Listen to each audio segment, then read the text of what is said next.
بسم اللہ الرحمن الرحیم۔ استغاثہ بحضور امام زمانہ۔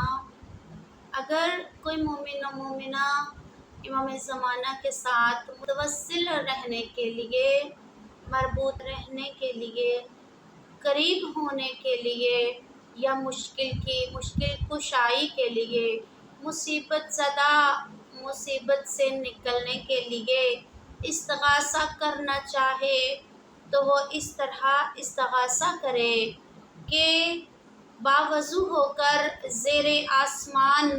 قبلہ رخ ہو کر 70 مرتبہ توسل پڑھے کہ جو ہر مشکل میں مشکل کشائی کا سبب بنے گا، اور امام زمانہ اس استغاثہ کرنے والے کی رہبری فرمائیں گے۔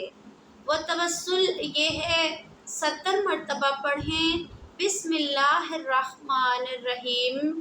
یا فارس الحجاز ادرکنی، یا ابا صالح المہدی ادرکنی، یا ابا القاسم ادرکنی، ولا تدعنی انی عاجز ذلیل۔ یعنی اللہ کے نام سے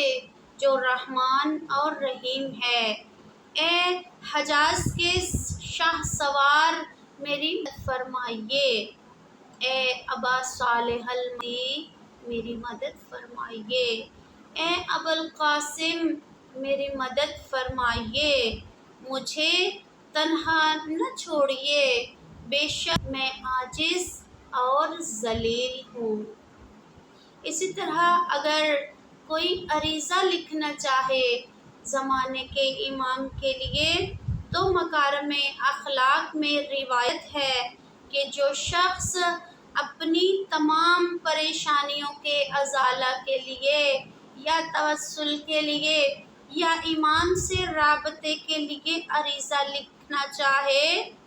وہ اس طرح لکھے اور اس کو لکھ کر جاری پانی میں بہا دے، تو امام زمانہ خود اس شخص کی فریاد رسی فرمائیں گے۔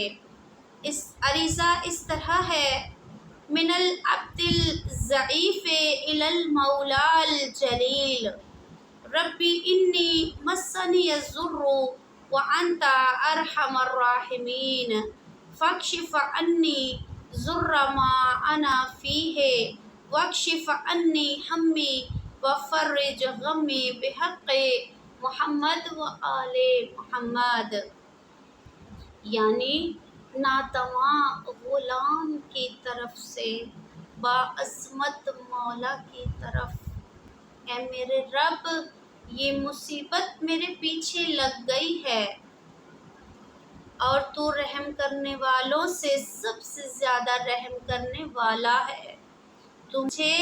اس غم سے نجات عطا فرما کہ جس میں مبتلا ہوں، اور میری مصیبت سے مجھے نجات اور غم سے کشائش عطا فرما، محمد و آل محمد کے واسطے سے۔